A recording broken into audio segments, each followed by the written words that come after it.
This meeting is being recorded. Good afternoon, ladies and gentlemen. I am Vaidehi, the moderator for this webinar. Welcome to the Bharti Airtel Limited fourth quarter ended March 31st, 2023 earnings webinar. Present with us today is the senior leadership team of Bharti Airtel Limited. I must remind you that the overview and discussions today may include certain forward-looking statements that must be viewed in conjunction with the risks that we face. Post the management opening remarks, we will open up for an interactive Q&A session. Interested participants may click on Raise Hand option on your Zoom application to join the Q&A queue. The participants may click this option during the management opening remarks itself to ensure they find a place in the queue.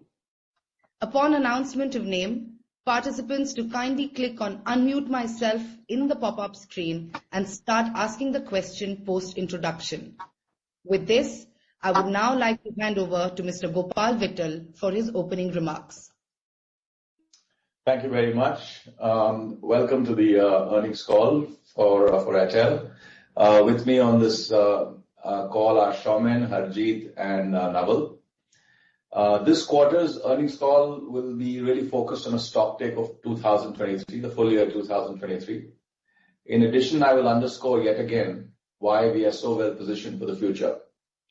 Let me start with a quick update on our business, and let me do that with ESG.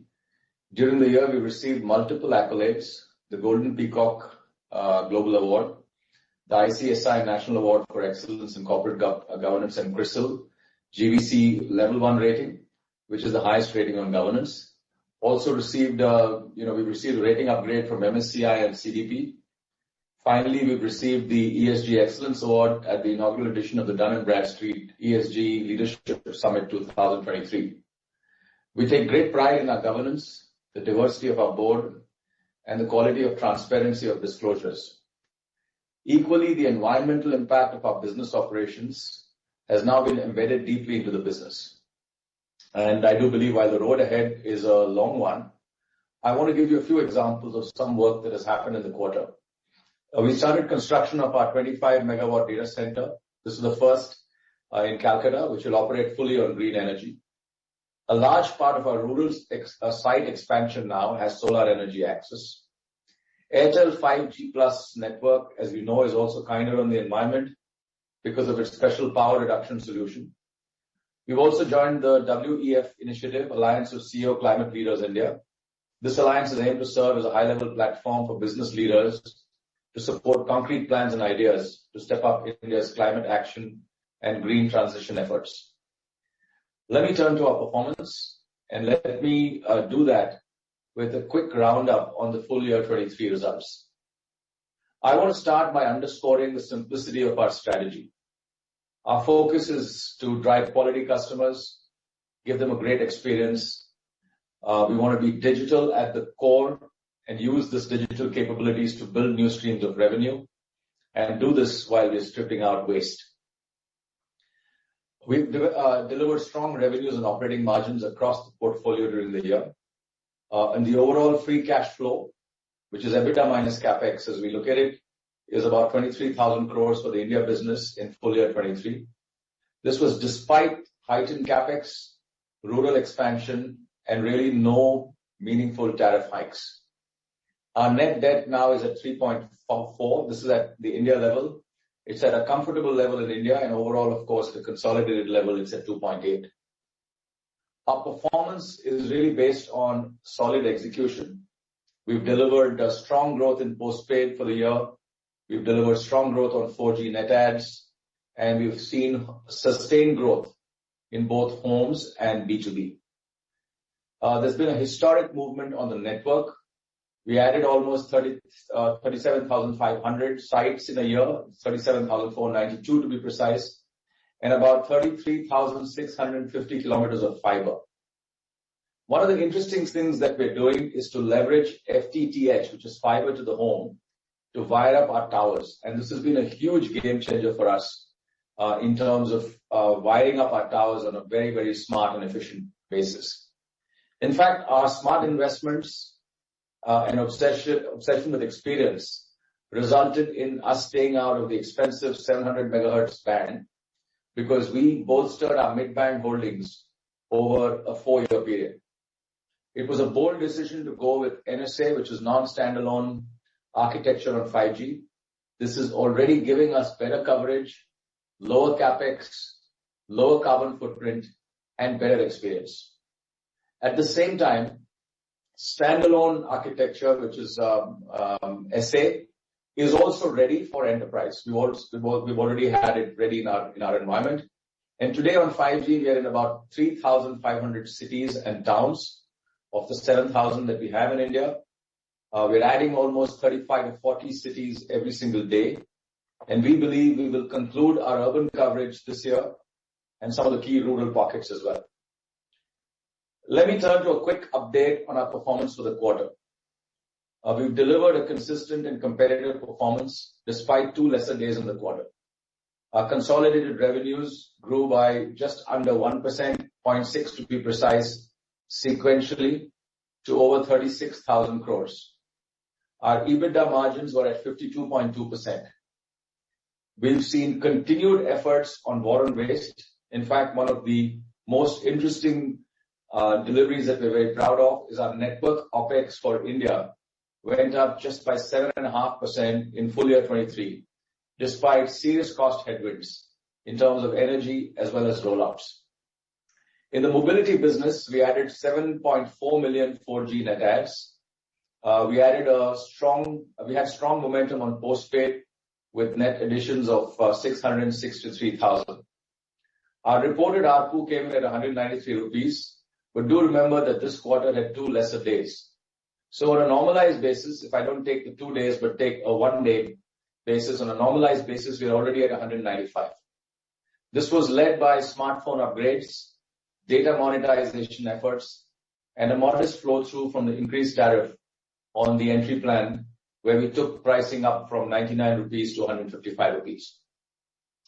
On the broadband business, we had a strong end to the year with 4 lakh net adds. The full year, in fact, is at 1.6 million. Today, we are present in just under 1,200 cities, up from 847. But we are now hitting the tail end of the cities because we are seeing bulk of the growth coming from the key cities, the top 200, 300 cities. In the DTH business, we lost 39,000 customers in the quarter, but this was largely due to seasonality.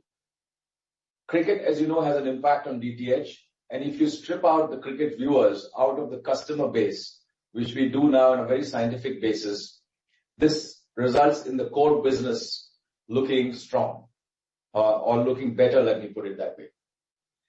We do expect this to play out in the coming quarter. In fact, April and May have been strong in terms of net additions.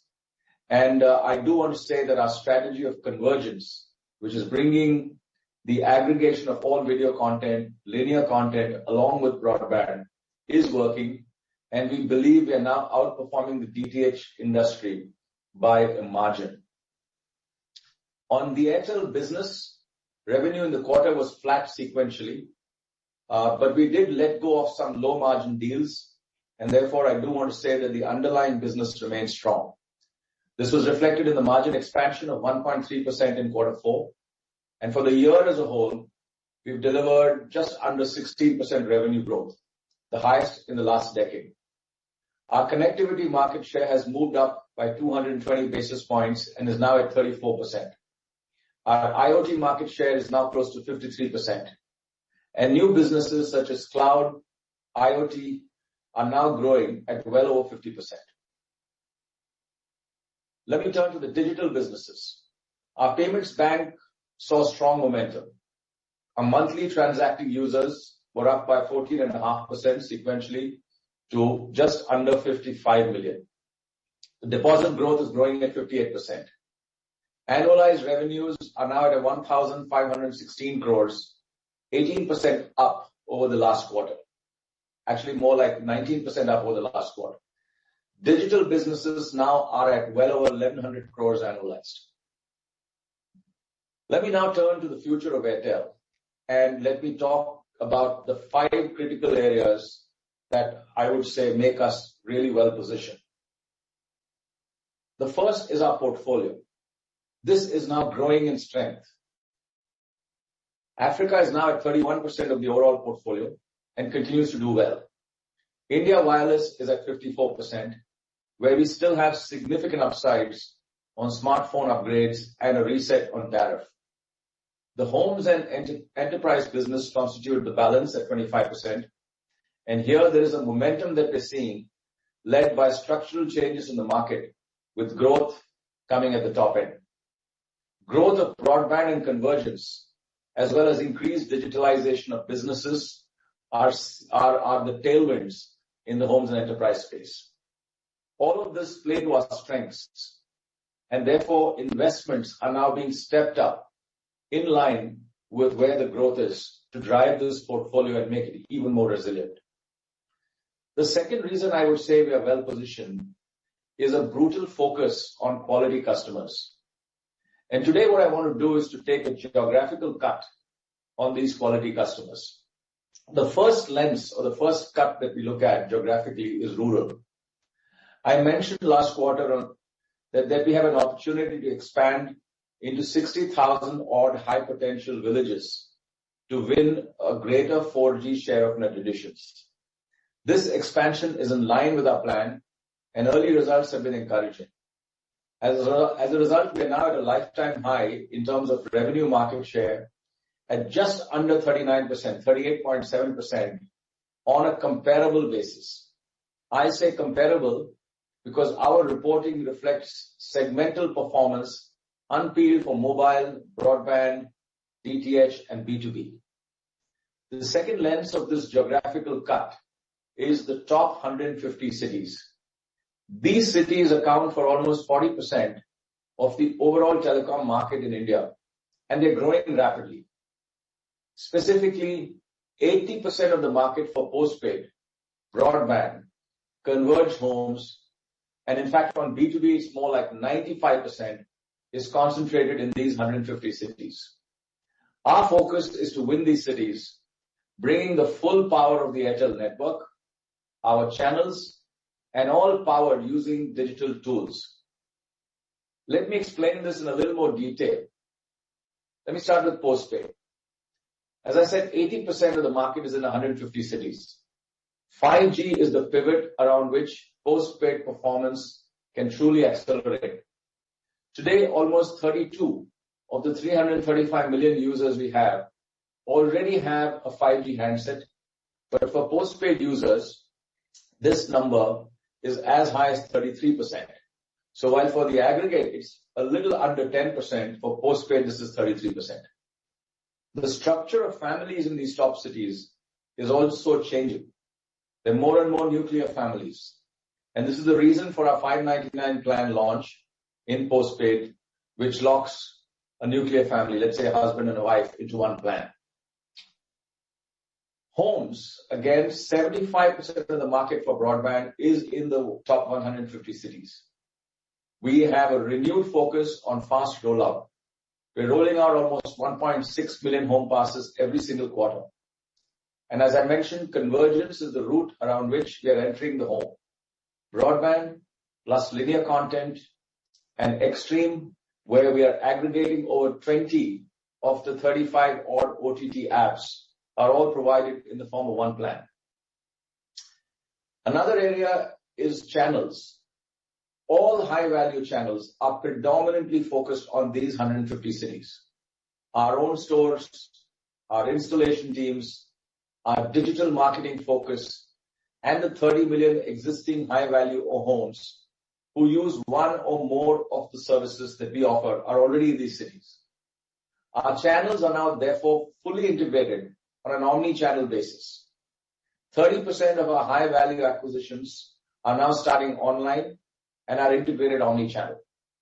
Every one of our people across our own employees as well as our partners, 60,000 of them, are integrated on Airtel Work.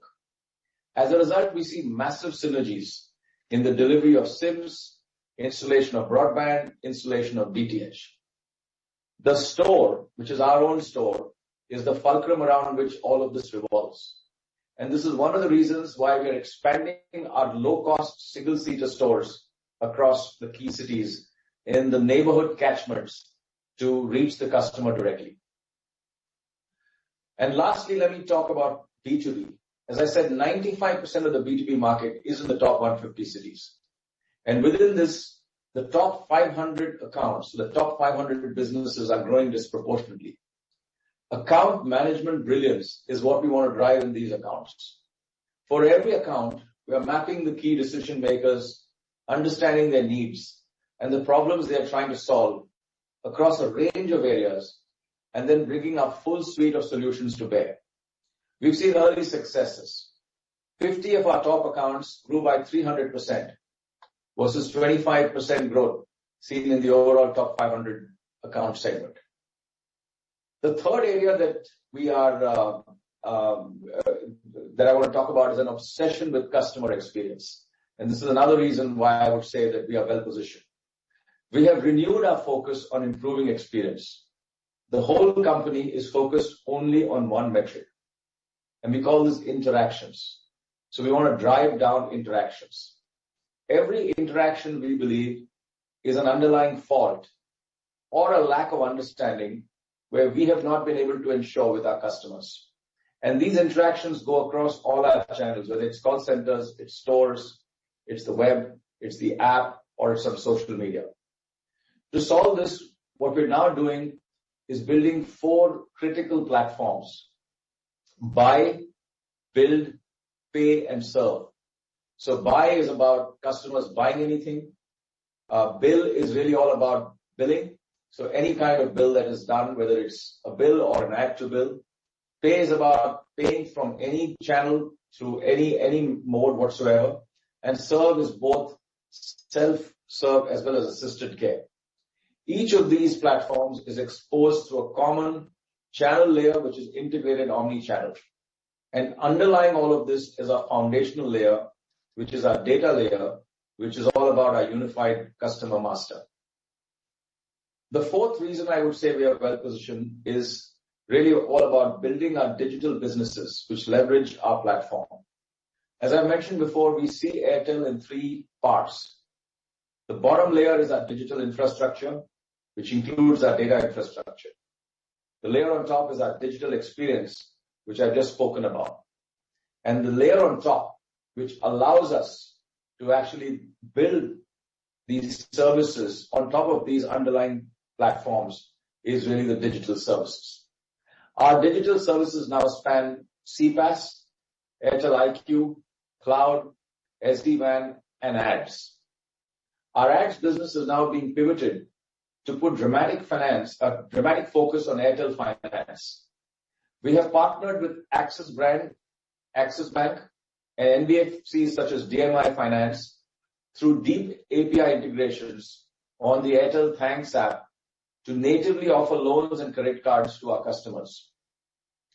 By leveraging an industry-first proprietary machine learning and AI-led model combined with an end-to-end digital experience, Airtel Finance is offering instant loan dispersals, flexible EMI options, and a native post-purchase experience on Airtel Thanks. Our co-branded credit card with Axis Bank comes with various offers on telecom, utility, various offline and online payments. Within a few months of launch, this part of our business has served more than 2.8 lakh customers.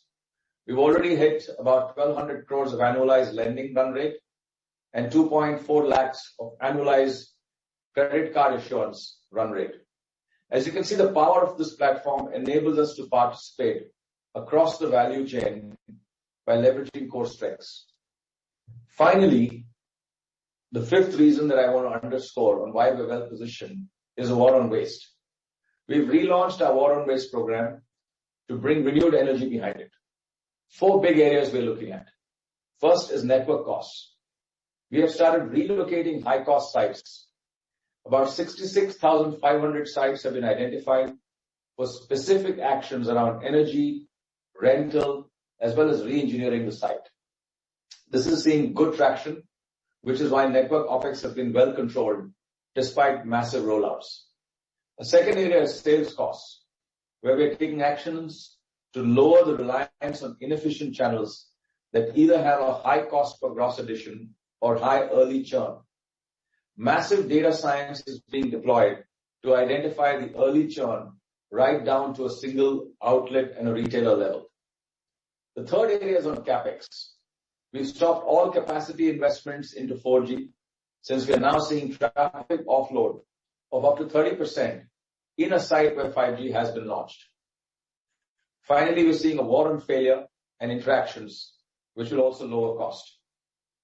So to sum up, I would say we've had a satisfactory performance as we close the year with share gains across our businesses. We're building a future-proofed Airtel that's bringing renewed focus on execution around a simple and cohesive strategy. We are financially in a stronger place, and operating cash flows are expected to more than meet CapEx needs while reducing leverage as well. Yet our concern on return on capital employed remains. At 8.5%, this is way too low, and we hope some sense will prevail in the industry to move up tariffs sooner rather than later. With that, let me hand over for questions. Thank you very much, sir. We will now begin the Q&A interactive session for all the participants. Please note that the Q&A session will be restricted to analysts and investor community only. Due to time constraints, we would request you if you could limit the number of questions to 2 per participant to enable more participation. Interested participants may click on Raise Hand option on Zoom application to join the Q&A queue. Upon announcement of name, participant to kindly click on Unmute Myself in the pop-up screen and start asking the question post-introduction. The first question comes from Mr. Kunal Vora. Mr. Vora, you may please unmute your side, introduce yourself, and ask your question now. Yeah, thanks for the opportunity. This is Kunal from BNP Paribas. So my first question is on postpaid. On postpaid front, you've seen an acceleration in customer additions.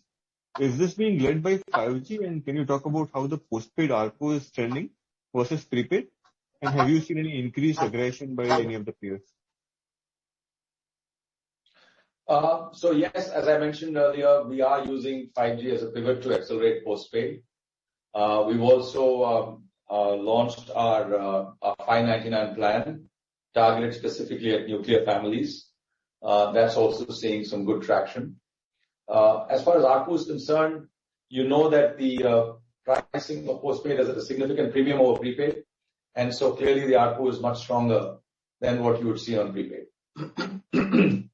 Gopal, my question was on the change, the delta. If I look at like last 6 months, 1 year, how is the postpaid ARPU trending versus prepaid? Is it like similar trend or postpaid is declining or any of that?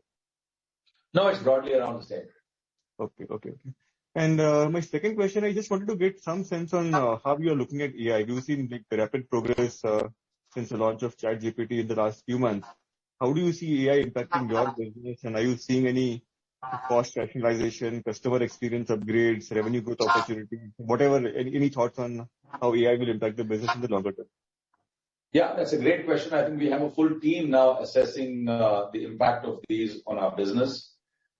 Yes, you're right. There are opportunities around experience. There are opportunities in go-to-market. There are opportunities in procurement. There are opportunities in analytics. There are also opportunities in prediction of upgrades of which devices will move up. So across our businesses, there are opportunities. There are also attendant-related risks around cybersecurity and things like that. So all of that is being studied. There are some experiments that we have begun, and in small areas, nothing really meaningful to report back.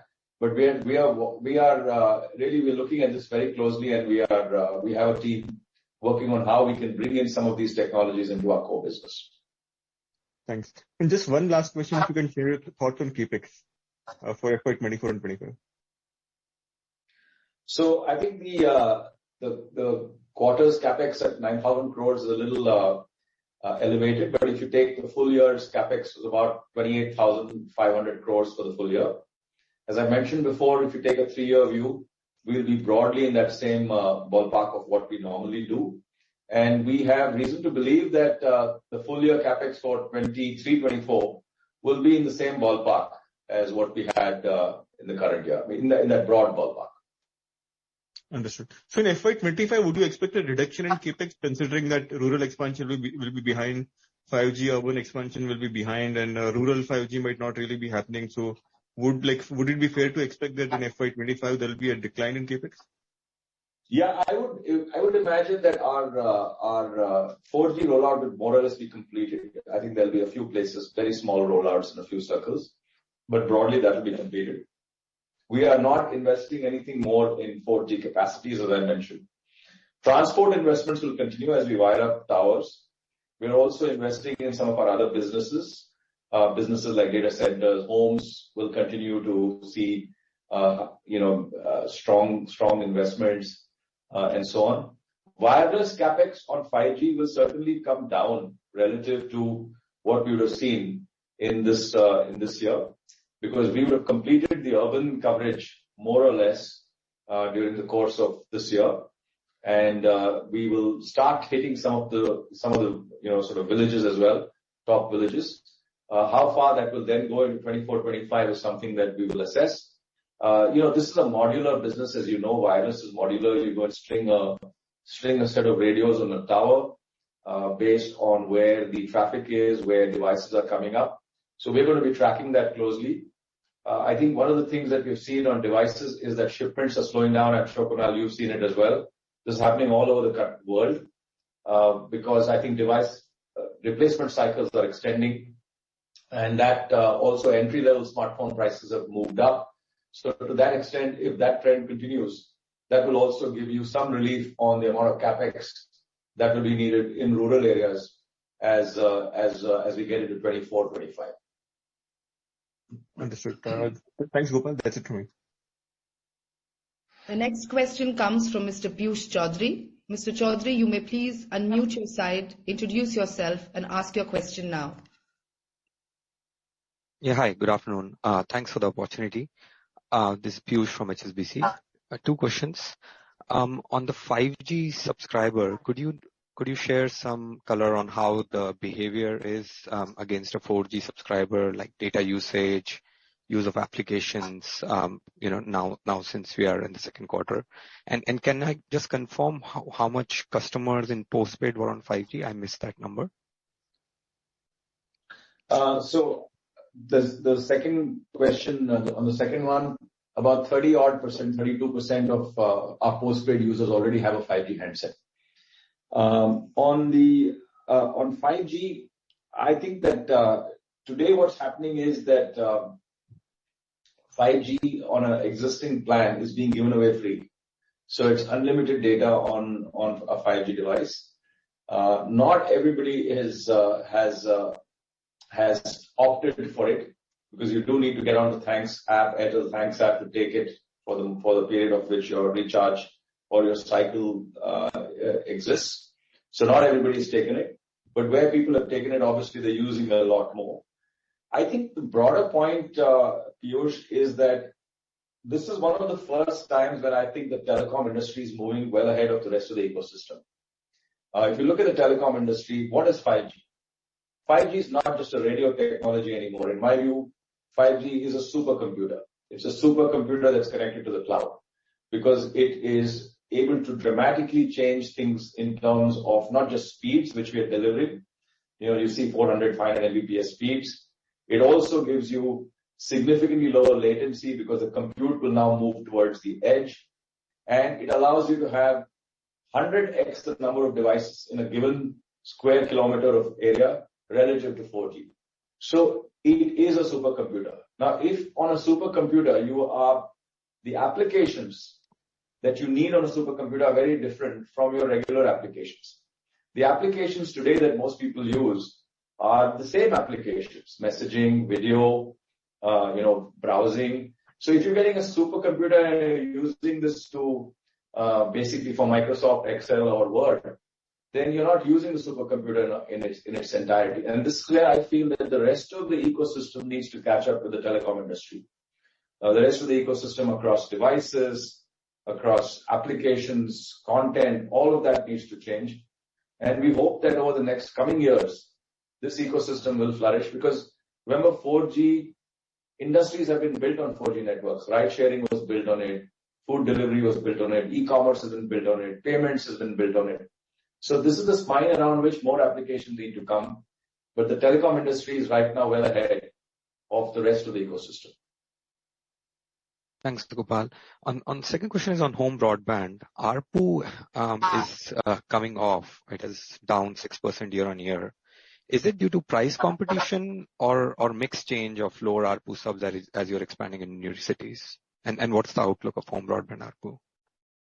So I think that when you look at the rollout that you're seeing, many of the customers who are coming in beyond the top 100 cities are coming on slightly lower end plans, and that is leading to some dilution in ARPU. I'm quite relaxed about the dilution ARPU that we're seeing because this is profitable business, number one. Number two is the revenue is growing strongly, and the margins are strong given the cost of doing business in these cities has been done on the basis of a really innovative model, which is a partnership with local cable operators, where the capex requirements is much lower than what we would have in the top 100 cities. So all in all, I think we've got the right business model for accelerated growth in home broadband. Got it. Thanks a lot. The next question comes from Sanjesh Jain. Mr. Jain, you may please unmute your side, introduce yourself, and ask your question now. Hi, Gopal. Good afternoon. Sanjesh here from ICICI Securities. I got a couple of questions.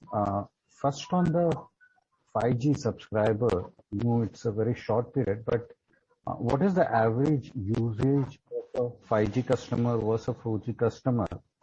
And have we seen any early signs of these 5G customer upgrading the plans to the higher plan where the data allowances are more?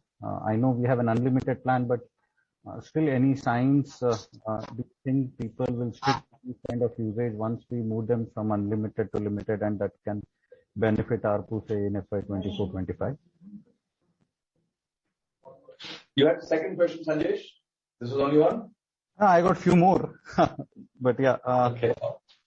Okay. So I'll take this one, and then you can ask your other question. What we are seeing is a growth in usage. So if you leave the unlimited out, obviously there's a big growth in usage there, and that is not necessarily monetized because that's unlimited. But we are seeing for those who don't take the 5G, they don't sort of go and claim the unlimited on the app. We are seeing a growth in, we're firstly seeing lower churn, and we're also seeing a growth in consumption. And that growth is a direct impact on some revenue, because what happens is we have this concept of data breachers, which essentially means that on a given day, given a daily plan construct, the number of days that a customer breaches their allowance for the day. And we have a lot of data science and a lot of contextual triggers to buy impulse data packs on the go in a very easy way. That revenue stream of data monetization is beginning to see some growth.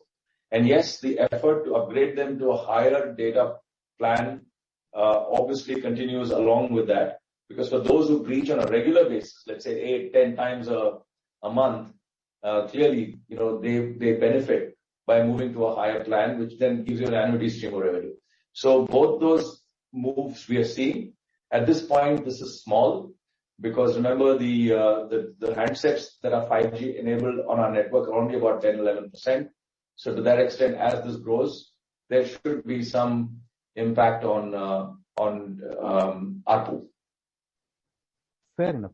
But on the unlimited pack, can you just share the data? What is the usage per subscriber there? I know it is not sustainable, but still a ballpark number would really help. I think it's early days, Sanjay. Maybe next quarter we'll give you a better color on it. It's too insignificant right now because the adoption rates are very low. And I suspect they will continue to remain low. They're not going to be anywhere upwards of maybe 15-20%. Today they're in the low single digits. And so therefore this really doesn't have a material impact. But don't forget that the capacities that are there on 5G, given a 100 megahertz tranche of spectrum that we have, along with the efficiency that this has, is like massive. So I'm not worried about this having any impact on capex for the next 5 years. The challenge only is that I believe at some stage you need to price in this, because the tariffs that are operating, the amounts of allowances that we are giving, whether you look at rate per GB or the ARPUs that we have in India, amongst the lowest, they're the lowest in the world, and they're the lowest compared to, even markets like Pakistan or Sudan or Sub-Saharan Africa, let alone markets like Indonesia and Thailand and all that, where, and in many parts of many states, India is getting towards those income levels. So it really does need to move up. Fair enough. Second, on the enterprise side, I can see the capex has gone up, which indicates that we are now started investing in the data center. We have told that we will grow by 4x. How should we see this revenue coming up? Are we pre-booked this to the hyperscalers? So as soon as the capex is completed, we will be booking a revenue. With this, what does it mean to our enterprise revenue growth? So I think that this quarter's capex is elevated on the enterprise business fundamentally because of some specific deals that have happened. This is a combination of some cable investments, and so it's a lumpy investment, cable investments, and some bandwidths that needed to be bought to support our network. But these are lumpy investments. This will peel off in subsequent quarters. This has not had any meaningful impact on account of data centers. I mean, the incremental growth is not on account of data centers. The data center investment continues. The broader answer to your question is that as soon as the data centers are built out, we've already typically, when we're building for hyperscalers, we build in advance. So we build it to suit. So to that extent, we've got the commitment already, and as soon as it's ready, which typically a data center takes maybe 12 to 18 months to complete, the moment it's done, it's handed over, the revenues begin, and then those are annuity revenues. But if you're building smaller data centers, then you need to fill that out. That takes about maybe 6 months, because you get smaller domestic players where the margins are also better, the returns are better. They come in and actually fill out the data center.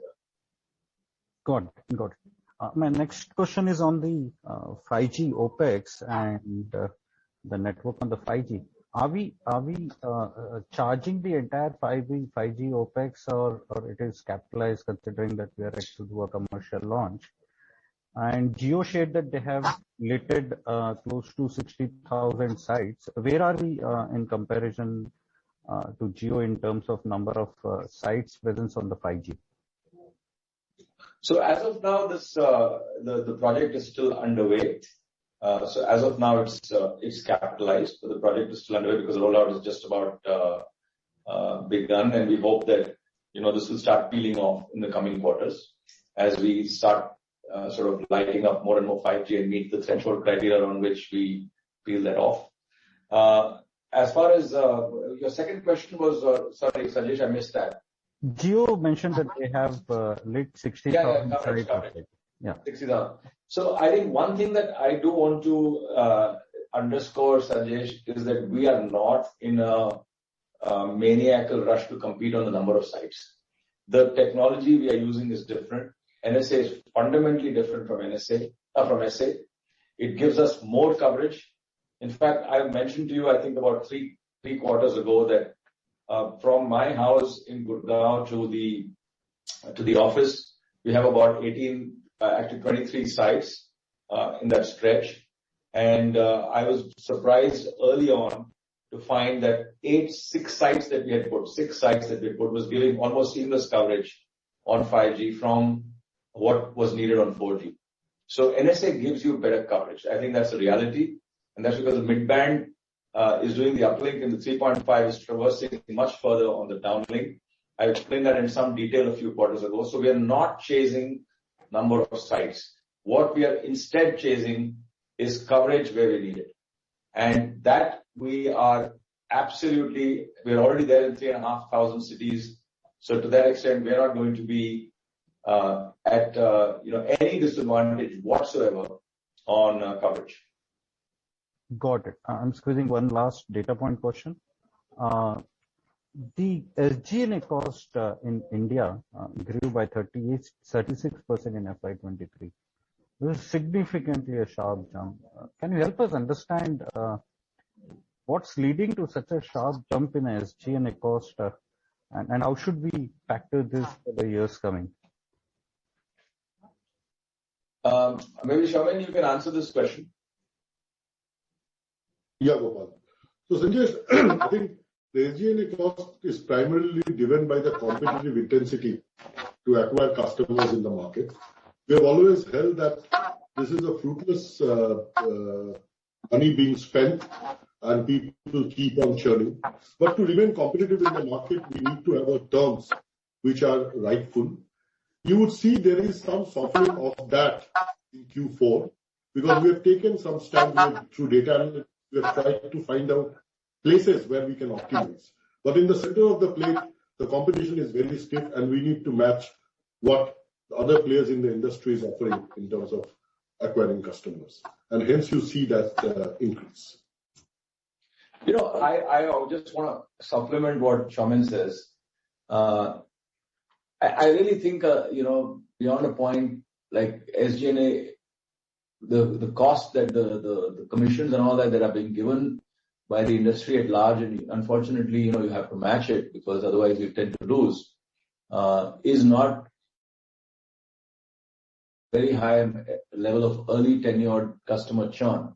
And that's what shows up in the overall churn numbers. So if you split the churn into first 4 months churn and subsequent churn, our subsequent 4-month churn, after 4 months, the churn is very low. It's the first 4 months that's high.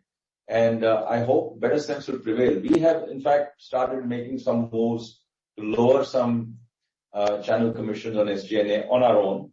And we are tracking the impact of that over the last 45 days. We hope that this will sustain. But we do hope that, you know, this better sense prevails.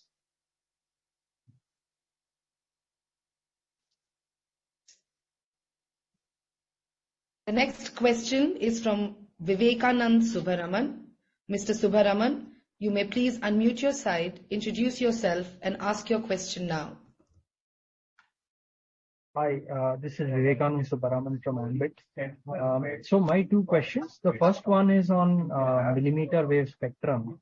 Gopal, could you please tell us the plans of utilizing this spectrum? Is it going to be used for enterprises or FWA? Also, you know, related to this, could you just give us an update on the FWA?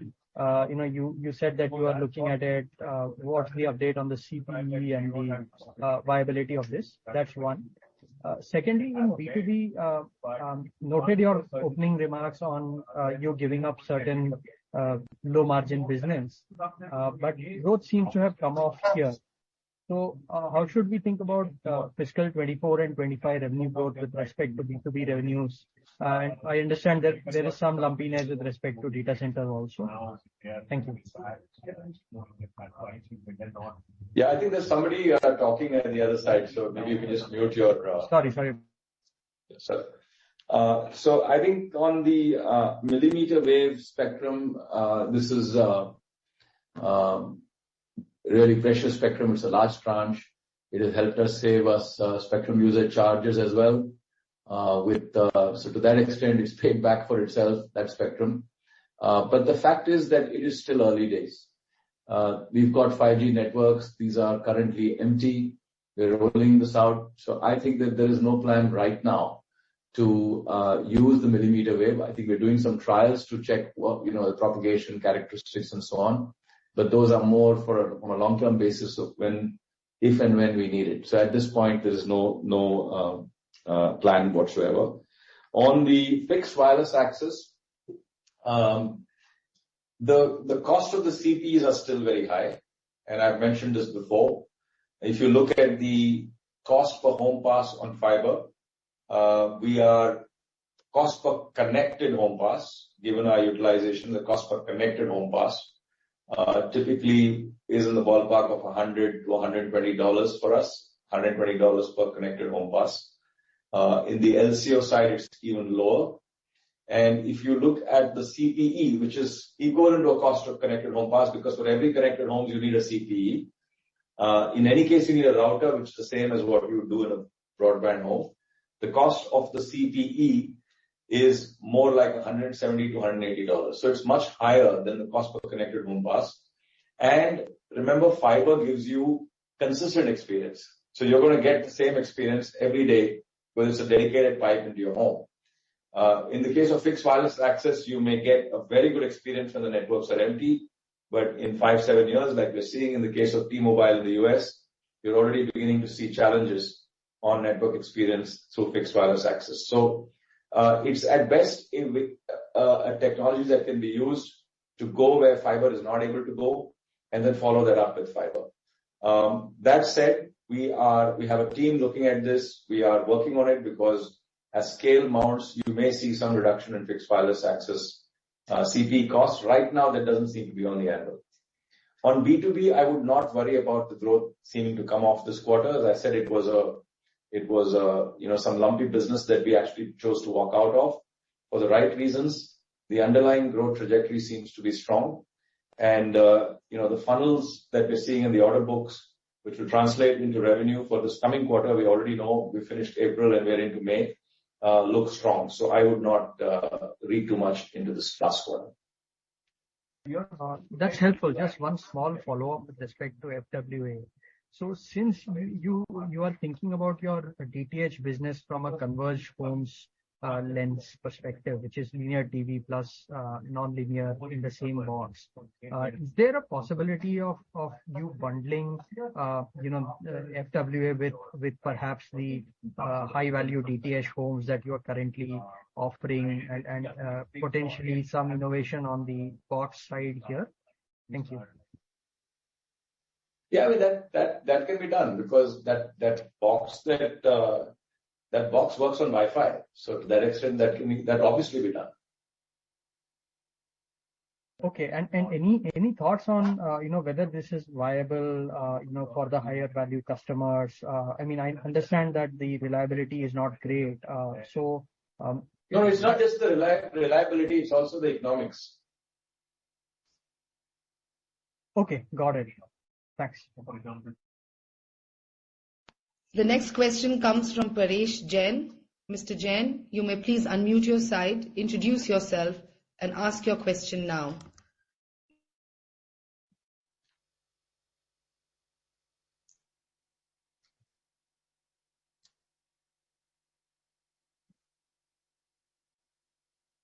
Mr. Jain, you may please unmute your side, introduce yourself, and ask your question now.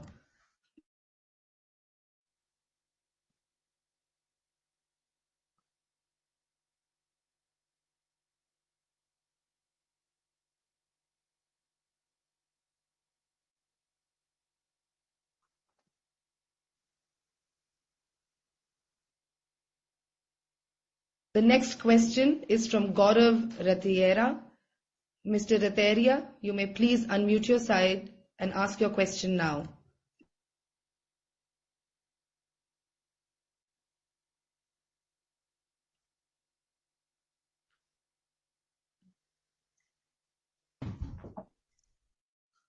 Mr. Ratheria, you may please unmute your side, introduce yourself, and ask your question now.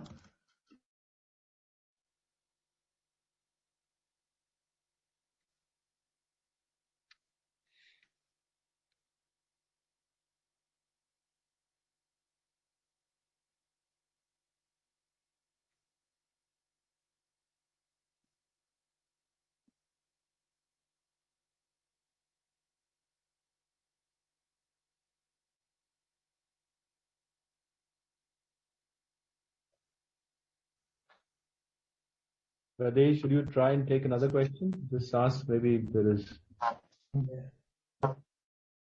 Sure.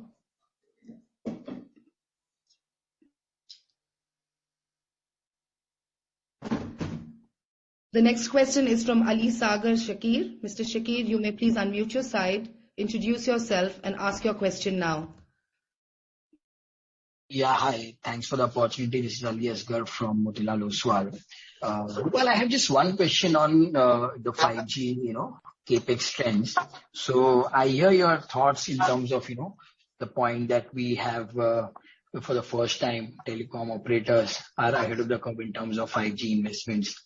I just want to understand, in terms of typical trends of how a new technology rollout happens with initially, focus on coverage, then densification, and then moving back to from probably NSA to SA, refarming. How this trends will follow? Do you think, unlike 4G, this will be a very prolonged, 5G rollout, or it will be, probably between 3 to 5 years? And based on these factors, how the trends of capex will follow? Do you think things could probably make you prepone some of your capex, or how are you thinking about this? So Aliasgar, I think let me sort of just say this through a couple of things. Number one is that while disproportionately shipments that are happening in India are smartphone led, there are still almost 25 to 30% of shipments that are coming in on feature phones. So when the world has moved to 5G, there's still customers out there who are buying 2G phones because they simply can't afford it. And India is, as you know, a disparate society, right? So there are people who are very rich, high-end homes. There's a big middle, which is the smartphones, and then there is also a bottom, which is needs to think about every rupee that they spend. The second trend that you're seeing is the device replacement cycles have started extending. And if you're carrying a phone, which remember we have 10% odd 5G devices in our base, the total shipments that are coming in, about 30% of new phones are already 5G enabled, 35% or so, because these phones are over 20,000, all are 100% are 5G enabled. Above 50,000 is smaller, and below that it's even smaller. So as people upgrade, if the device replacement cycle is in itself extending, then the movement to 5G will be also a little more limited. So that's the second thing. The third thing to look at is the structure of the network. Any network has 20% of sites which have very high utilization, the next 20% slightly lower, and the bottom 20% is very, very low. So if your utilization of your sites, of the 275,000 sites, let's say 70, 80,000 sites are very, very low in terms of utilization. The existing spectrum that you have, the existing technologies that there are already delivering fabulous experience. I mean, they're giving you 20, 30 Mbps, and like we talked, for the applications that use these devices, 3 to 4 Mbps is more than adequate. So I think this is going to be initial heavy rollout, like we have seen like we are seeing in FY22-23. There will probably be continued rollout in 24-25. So 23-24 heavy rollout, 24-25 continued rollout, and then some moderation. And over a period of time, as all of these devices start shipping out, as moving up to 5G, you will start seeing operators beginning to refarm spectrum. We have plenty of mid-band spectrum. We have 2300 spectrum. All of that can slowly be refarmed towards 5G. And once you've got the mid-band spectrum really refarmed to 5G, and maybe one or two cities may move faster than other cities. Delhi could move faster, Mumbai could move faster. These cities will move to SA first. That's the way that you have to think about it. But I do not have any reason to believe that the elevated levels of capex that you're seeing in the short term will continue for forever in the medium term. It can't be like that.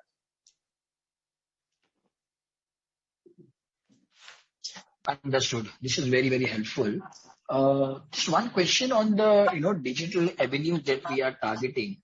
I see about a decade back when telcos were a dumb pipe. Today we have so much more to offer to the customer. How big you think this can become over a 5-year period? Can this really become a reasonable contributor to your revenue? How big it will be, I don't know. I think the core business, because we are in an annuity business, we still have a lot of headroom for growth, particularly in homes, even on wireless with tariffs having to go up, etc., is still high. B2B has a lot of headroom for growth. as I've already mentioned, not just on connectivity, but also on the digital services and adjacencies around connectivity, things like cloud, cybersecurity, IoT, the data centers that we spoke about, CPaaS, etc. And these digital businesses, if you include all of these as digital business, I think it could be quite meaningful. But I think, it will never be in the same sort of ballpark as what you have on the large mothership. But the good news is all of this is very capital efficient because it sits on an existing infrastructure. And like I talked, I think it rides on the underlying data infrastructure that we've built over the last 5 years. And that makes it incredibly efficient. Let me give an example of the lending part, which we spoke about earlier. I said that we are doing about 100 crores of lending, and we started this literally a couple of months ago. By the way, it's only 15 people who are working on it, because these 15 people are really building the machine learning and AI-led algorithms, which are credit profiling an individual customer. And we have 16 million users on our network who are pre-credit approved, who are ready to be, offered a loan. That power of our data infrastructure, I think very few companies will have, very few industries. And that's the advantage that we bring. And it costs nothing because the infrastructure is already there. It's just now intelligently looking at what that means and how you can use it. Got it. I think this will probably also more used to create a sticky customer base. Absolutely, without doubt. Right. Because we also had other value, alias that, besides, of course, a native journey on the app where you can lend, you've got the credit model. We're also able to remind for collection and use our outreach to actually collect the money on behalf of the bank. So to that extent, that's another powerful value-added service that we can offer. And that's what gives us a margin on the disbursement without carrying any of the balance sheet risk of actually, or the book of the lender. Right. Got it. This is very helpful. Thank you so much. The next question is from Gaurav Rateria. Mr. Rateria, you may please unmute your side, introduce yourself, and ask your question now. Hi, this is Gaurav Rateria from Morgan Stanley. Couple of questions from my side.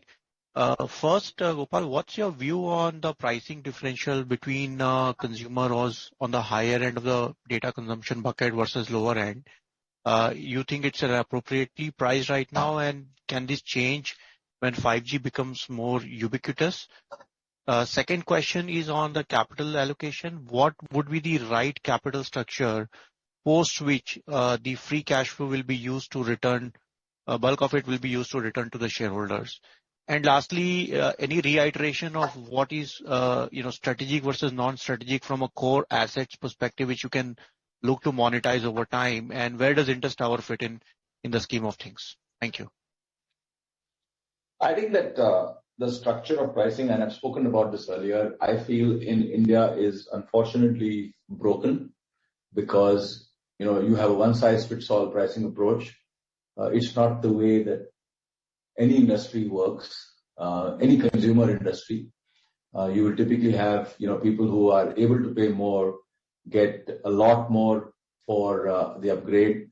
People who pay less get a lot less. In our case, if our plan starts at 240 rupees or 250 rupees, gives you 1.5 gigabytes of data a day, plus unlimited calling, plus 100 text messages. There's very little reason for them to actually buy a higher plan unless they are unique users at the margin who are actually blowing through their allowances, using a lot more. So to that extent, I think it's not the right price architecture which we need in a market like India. And you look at other markets, forget about even Western Europe, which also operate like this, but look at even markets like Indonesia or Thailand or Philippines. I mean, all of them have these kind of price structures. So ideally, you should have 100 rupees, you get very little, 200 rupees, you get more, and let's say for 1,000 rupees, you get huge amounts. Now, that would actually maximize the ARPU. But the other alternative to raising ARPU is that everybody pays a little bit more. That's really what's been happening in the Indian context. So I think the price architecture is a little bit wonky. I think on our capital allocation, I think we are very clear that we will continue to invest in the business for competitive growth. And then, we would like to leverage down, de-lever our balance sheet, and then the time will come, we will be able to return money to shareholders. I think at this point in time, we want to get our debt down to even more comfortable levels. It's not that we're uncomfortable, but it just gives you a lot more headroom for maneuver to do things that the business needs to do to sustain growth. On the strategic versus non-strategic assets, I would say all our businesses, whether it's B2B, homes, mobility, and you can see the way I articulated it, rural, 150 cities, all our business coming together, channels coming together. It's one relationship. It's one business which is riding an existing infrastructure. So all of this is core. The infrastructure business is never core to us. So to that extent, when I talk about infrastructure, I'm not talking about fiber, I'm talking about data centers, towers, which is why we got Carlyle into data centers. That's why we set up a joint venture with, Vodafone Idea on Indus Towers. But the fact is the tower business is a heartbeat. So we cannot afford to have that in any way face volatility. So if it means that in the short term, to prevent volatility because one player could have challenges, if we have to creep up and actually take control, we will. But it is not if the tower business is stable, there's no intention for us to actually put any capital into taking a stake. In fact, I would do the contrary, to actually maybe even dilute our stakes. But that is, I would say, a theoretical question, because at this point in time, we just need to have Indus be a strong tower company. That's really how we look at it. Thank you. With this, I would now like to hand over the proceedings to Mr. Gopal Vittal for his closing remarks. I want to thank you again for a very engaging discussion. I think we've had rounds of questions around all areas. I think we've had, as I said, a satisfactory end to the year and a competitive performance, consistent performance, and a profitable performance. We hope to continue this into the coming year as well. Thank you.